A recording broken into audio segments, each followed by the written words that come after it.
हिंदू पंचांग के अनुसार आषाढ़ महीने की पूर्णिमा तिथि 10 जुलाई को रात 10:36 पर शुरू होगी। वही इस तिथि का समापन अगले दिन यानी 11 जुलाई को रात 2:06 पर होगा। ऐसे में 10 जुलाई को गुरु पूर्णिमा 2025 का पर्व मनाया जाएगा। भक्तजनों, अब हम श्रवण करेंगे गुरु पूर्णिमा की व्रत कथा। एक आदमी के घर भगवान और गुरु दोनों पहुंच गया। आदमी बाहर आया और भगवान के चरणों में गिरने लगा तो भगवान बोले, रुको रुको, पहले गुरु के चरणों में जाओ। आखिर ऐसा क्या खास है गुरु में कि भगवान ने आदमी को पहले गुरु के चरणों में जाने के लिए कहा। गुरु के महत्व को भगवान ने किस तरह समझाया, जानने के लिए देखिए रोचक कहानी। आषाढ़ माह की पूर्णिमा गुरु पूर्णिमा कहलाती है। महर्षि वेद व्यास जी का जन्म इसी दिन हुआ था, अतः यह व्यास पूर्णिमा भी कहलाती है। इसी दिन वेद व्यास जी ने महाभारत ग्रंथ की रचना आरंभ की थी। हमारी संस्कृति के अनुसार गुरु का स्थान ब्रह्मा विष्णु महेश से भी ऊपर होता है, अतः उनका आशीर्वाद अवश्य लेना चाहिए। अब आप श्रवण करेंगे पूर्णमासी व्रत कथा।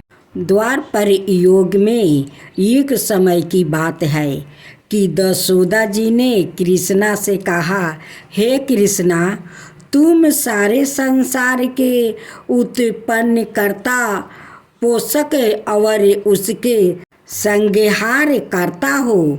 आज कोई ऐसा व्रत मुझसे कहो जिसके करने से मृत्यु लोक में स्त्रियों को विधवा होने का भय ना रहे और यह व्रत सभी मनुष्य की मनोकामना पूर्ण करने वाला हो।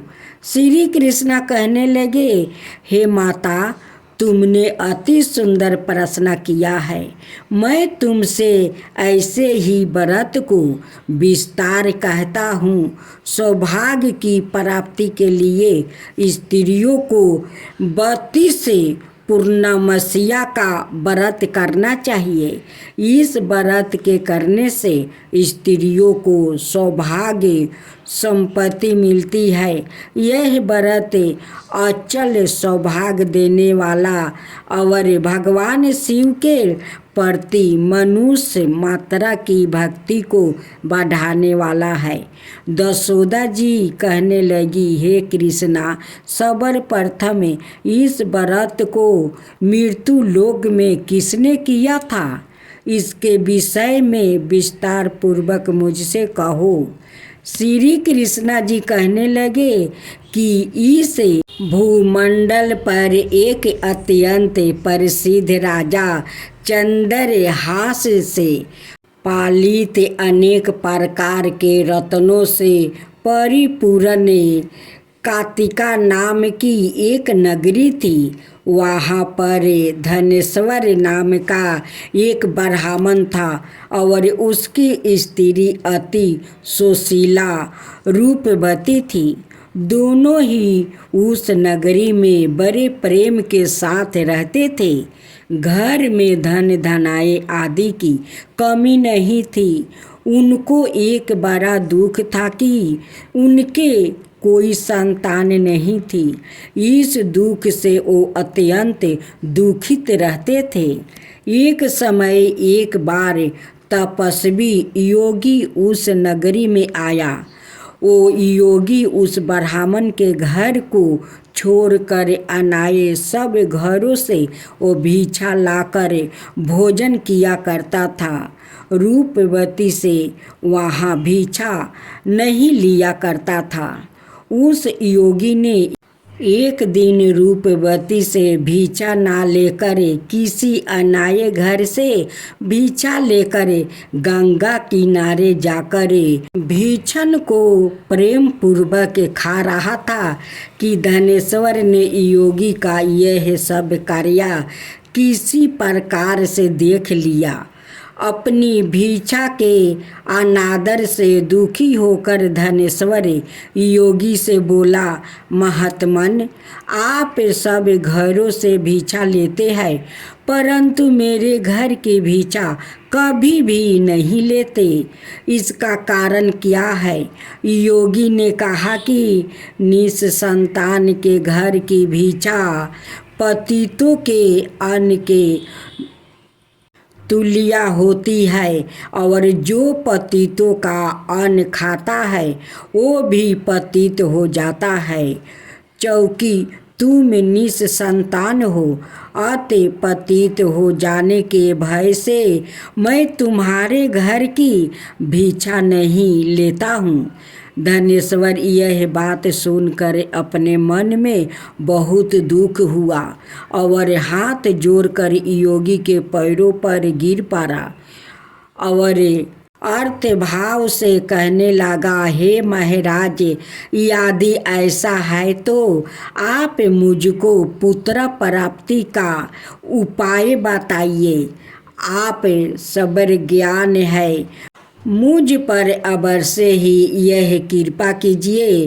धन की मेरे घर में कोई कमी नहीं है परंतु मैं पुत्र ना होने के कारण अत्यंत दुखी हूँ। आप मेरे इस दुख का हरण करें, आप समर्थ्यवान है। यह सुनकर योगी कहने लगे, हे ब्राह्मण, तुम चंडी की आराधना करो। घर आकर उसने अपने स्त्री से सब वृत्तांत कहा और सवाए तप के नियमित वन में चला गया। वन में जाकर उसने चंडी की उपासना की और उपवास किया। चंडी ने 16वें दिन उसको सपने में दर्शन दिया और कहा, हे धनेश्वर, जा, तेरे पुत्र होगा परंतु वो 16 वर्ष की आयु में ही मृत्यु को प्राप्ति हो जाएगा। यदि तुम दोनों स्त्री पुरुष 32 पूर्णमासिया का व्रत विधि पूर्वक करोगे तो वो शीघ्र आयु होगा। जितनी तुम्हारी समर्थ हो आटे के दिए बनाकर शिव जी का पूजन करना, परंतु पूर्णमासिया को 32 हो जाने चाहिए। प्रातः काल आने पर इस स्थान के समीप ही तुम्हें एक आम का वृक्ष दिखाई देगा। उस पर तुम चढ़कर एक फल तोड़कर शीघ्र अपने घर चले जाना। अपनी स्त्री से सब वृत्तांत कहना।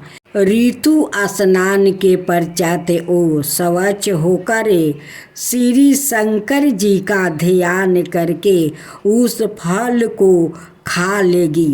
तब शंकर भगवान की कृपा से उसको गर्भ हो जाएगा। जब वो ब्राह्मण प्रातः काल उठा तो उसने उस स्थान के पास ही एक आम का वृक्ष देखा जिस पर एक अत्यंत सुंदर आम का फल लगा हुआ था। उस ब्राह्मण ने उस आम के वृक्ष पर चढ़कर उस फल को तोड़ने का प्रयत्न किया परंतु वृक्ष पर कई बार प्रयत्न करने पर भी वो ना चढ़ पाया। तब तो उस ब्राह्मण को बहुत चिंता हुई और विघ्न विनाशक श्री गणेश जी की वंदना करने लगा। हे दयानिधे, अपने भक्तों को विघ्नों का नाश करके उनके मंगल कार्य को करने वाले, दुष्टों का नाश करने वाले, रिद्धि सिद्धि के देने वाले, आप मुझ पर कृपा करके इतना बल दे दे कि मैं अपने मनोरथ को पूर्ण कर सकूं। इस प्रकार गणेश जी की प्रार्थना करने पर उनकी कृपा से धनेश्वर वृक्ष पर चढ़ गया और उसने एक अति सुंदर आम का फल देखा। उसने विचार किया कि जो वरदान से फल मिला था वो ये है कि और कोई फल दिखाई नहीं देता। उस धनेश्वर ब्राह्मण ने जल्दी से उस फल को तोड़कर अपनी स्त्री को लाकर दिया और उसकी स्त्री ने अपने पति के कथन अनुसार उस फल को खा लिया और वो गर्भवती हो गई। देवी जी की असीम कृपा से उसे एक अत्यंत सुंदर पुत्र उत्पन्न हुआ, जिसका नाम उन्होंने देवी दास रखा। माता पिता के हर्ष और शोक के साथ वो बालक शुक्ला पक्ष के चंद्रमा की भांति अपने पिता के घर में वो बढ़ने लगा। भवानी की कृपा से वो बालक बहुत ही सुंदर, सुशील और विद्या पढ़ने में बहुत ही निपुण हो गया। दुर्गा जी की आज्ञा अनुसार उसकी माता ने 32 पूर्णमासिया का व्रत रखना आरंभ कर दिया था, जिससे उसका पुत्र बड़ी आहु वाला हो जाए। 16वां बरस लगते ही देवी दास के माता पिता को बड़ी चिंता हो गई कि कहीं उनके पुत्र की इस बरस मृत्यु ना हो जाए। इसलिए उन्होंने अपने मन में विचार किया कि यदि यह दुर्घटना उनके सामने हो गई तो वो कैसे सहन कर सकेंगे। अस्तु उन्होंने देवी दास के मामा को बुलाया और कहा कि हमारी इच्छा है कि देवी दास 1 बरस तक काशी में जाकर विद्या ध्यान करे और उसको अकेला भी नहीं छोड़ना चाहिए। इसलिए साथ में तुम चले जाओ और 1 बरस के पश्चात इसको वापस लौटा लाना। सब प्रबंध करके उसके माता पिता ने काशी जाने के लिए देवी दास को एक घोड़े पर बैठाकर उसके मामा को उसके साथ कर दिया। किंतु यह बात उसके मामा यह किसी और से नहीं कही। धनेश्वर ने प्रतिदिन अपने पुत्र की मंगल कामना और शीघ्र आहु के लिए भगवती दुर्गा की आराधना और पूर्णमासिया का व्रत करना आरंभ कर दिया। इस प्रकार बारंबार 32 पूर्णमासिया का व्रत पूरा किया। कुछ समय पश्चात एक दिन वो दोनों मामा और भांजे मार्ग से रात्रि बीतने के लिए किसी ग्राम में ठहरे हुए थे। उस दिन उस गांव में एक ब्राह्मण की अत्यंत सुंदरी सुशीला राजकुमारी और गुणवती कन्या का विवाह होने वाला था।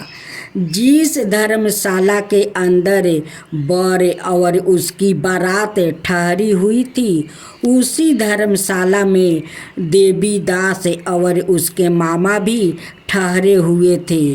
संयोगवश कन्या को तेल आदि चढ़ाकर मंडप आदि का कीर्तन किया गया तो लगन के समय वर को धनु व्रत हो गया। अस्तु वर के पिता ने अपने कुटुंबों से परामर्श करके निश्चय किया कि यह देवी दास मेरे पुत्रा जैसा ही सुंदर है, मैं इसके साथ ही लगन करा दूं और बाद में विवाह के अन्याय कार्य मेरे लड़के के साथ हो जाएगा। ऐसा सोचकर देवी दास के मामा से जाकर बोला कि तुम थोड़ी देर के लिए अपने भांजे को हमें दे दो, जिससे विवाह के लगन का सब विधि संपन्न रूप से हो सके। तब उसका मामा कहने लगा कि जो कुछ भी धन धान्य आभूषण आदि कन्यादान के समय वर को मिले वो सब हमें दे दिया जाए, तो मेरा भांजे इस बारात का दूल्हा बन जाएगा। यह बात वर के पिता ने स्वीकार कर लेने पर उसने अपना भांजे को वर बनाने को भेज दिया और उसके साथ सब विवाह कार्य रात्रि में विधि पूर्वक संपन्न हो गया। पत्नी के साथ वो भोजन ना कर सका और अपने मन में सोचने लगा कि ना जाने यह कैसी स्त्री होगी। वो एकांत में इसी सोच में पड़ गया। निश्वास छोड़ने लगा और उसकी आंखों में आंसू भी आ गई। तब वधू ने पूछा कि क्या बात है, आप इतने उदासीन दुखी क्यों हो रहे हैं? तब उसने सब बातें जो वर के पिता वो उसके मामा में हुई थी उसको बतला दिया।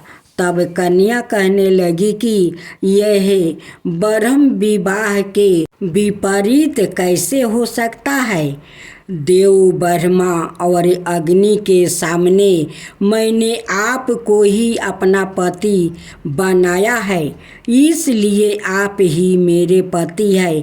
मैं आपकी ही पत्नी रहूंगी, किसी अन्याय की कदापि नहीं। तब देवीदास ने कहा, ऐसा मत करिए, क्योंकि मेरी आहु बहुत थोड़ी है। मेरे पश्चात आपकी क्या गति होगी? इन बातों को अच्छी तरह विचार लो। परंतु वो दृढ़ विचार वाली थी, बोली कि जो आपकी गति होगी वही मेरी गति होगी। हे स्वामी, आप उठिए और भोजन करिए, आप निश्चय ही भूखे होंगे। इसके बाद देवीदास और उसकी पत्नी दोनों ने भोजन किया और शेष रात्रि में सोते रहे। प्रातः काल देवीदास ने अपनी पत्नी को 3 नागों से जोड़ी हुई एक औंठी दी, एक रुमाल दिया और बोला, हे प्रिय, इसे लो और संकेत समझकर अस्थिर चिंत हो जाओ। मेरा मरण और जीवन जाने के लिए एक पुष्पा वाटिका बना लो, उसमें सुगंधि वाली एक नौ मल्लिका लगा लो, उसको प्रतिदिन जल से सींचा करो और आनंद के साथ खेलो कूदो और उत्साह मनाओ। जिस समय और जिस दिन मेरा परांत होगा यह फूल सूख जाएगा और जब ये फिर हरे हो जाए तो जान लेना कि मैं जीवित हूँ। यह बात निश्चय करके समझ लेना, इसमें कोई संदेह नहीं है। यह समझा कर वो चला गया। प्रातःकाल होते ही वहाँ पर गजे बजे बजाने लगे और जिस समय विवाह के कार्य संपन्न करने के लिए वर और सब बाराती मंडप में आए तो कन्या ने वर को भली प्रकार से देखकर अपने पिता से कहा कि यह मेरा पति नहीं है, मेरा पति वही है जिसके साथ रात्रि में मेरा पानी ग्रहण हुआ था, इसके साथ मेरा विवाह नहीं हुआ है। आदि यह वही है, तो बताइए कि मैंने इसको क्या दिया। मधु पकड़ और कन्यादान के समय जो मैंने भूषणादि दिए थे उन्हें दिखाइए, और रात में मैंने क्या गुप्त बातें कही थी वो सब सुनाइए। पिता ने उसके कथन अनुसार वर को बुलाया। कन्या की यह सब बातें सुनकर वो कहने लगा कि मैं कुछ नहीं जानता। इसके पश्चात लज्जित होकर वो अपना सा मुख लेकर वो चला गया, और सारी बारात भी अपमानित होकर वहाँ से लौट गई। भगवान श्री कृष्णा बोले, हे माता, इस प्रकार देवी दास काशी विद्या ध्यान के लिए चला गया। जब कुछ समय बीत गया तो काल से परीत होकर एक सर्प रात्रि के समय उसको डांसने के लिए वहाँ पर आया।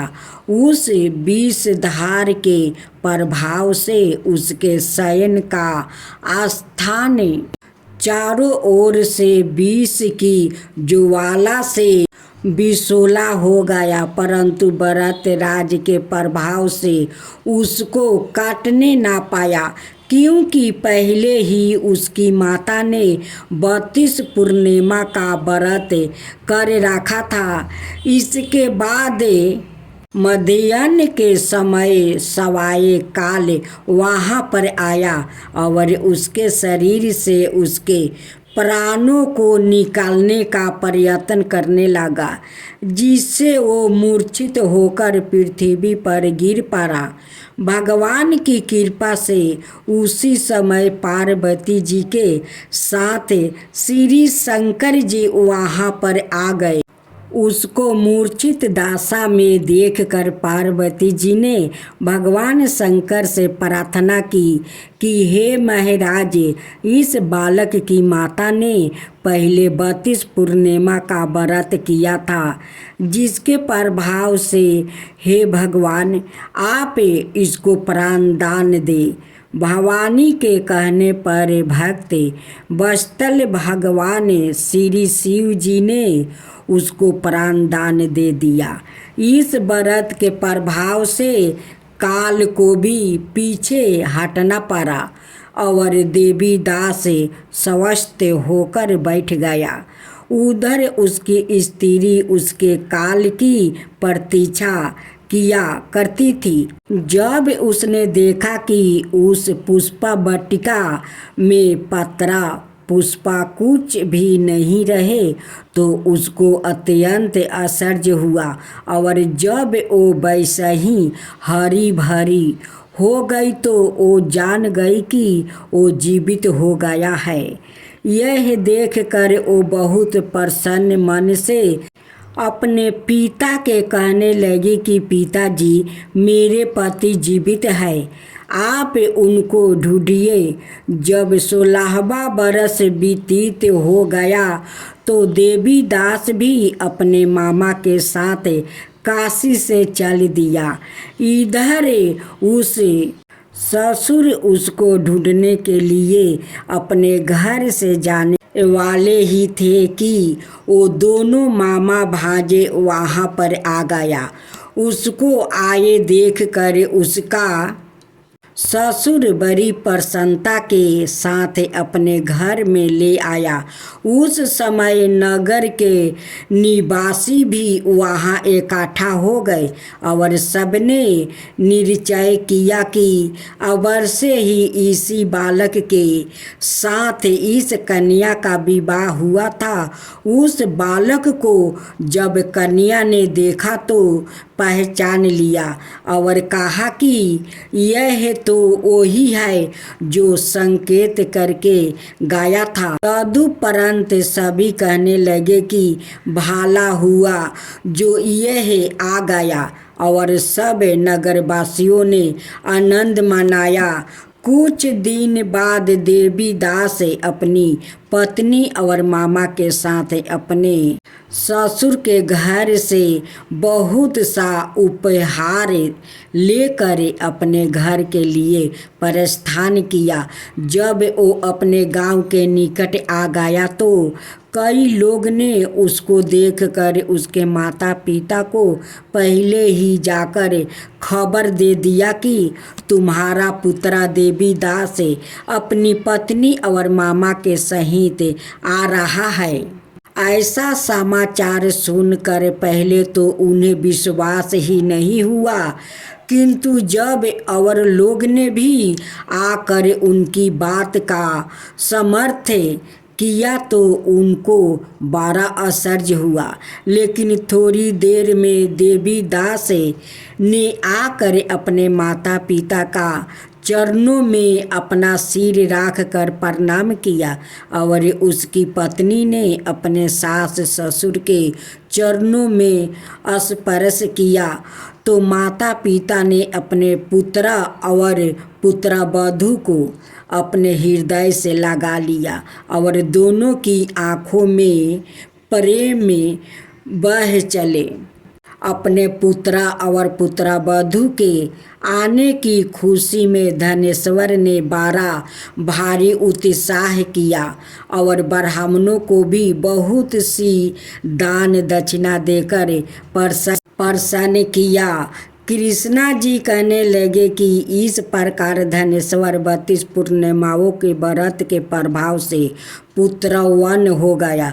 जो भी स्त्रियां इस व्रत को करती है वो जन्म जन्मांतर में विधवा का दुख नहीं भोगती और सदाए सौभाग्यवती रहती है। यह मेरा वचन है, इसमें कोई संदेह नहीं। मनाना यह व्रत पुत्र को देने वाला और संपूर्ण मनोकामनाओं को पूर्ण करने वाला है। 32 पूर्णिमाओं के व्रत करने से व्रती की सब इच्छाएं भगवान शिव जी की कृपा से पूर्ण हो जाती है। सभी प्रेम से बोले शिव शंकर भोलेनाथ की जय।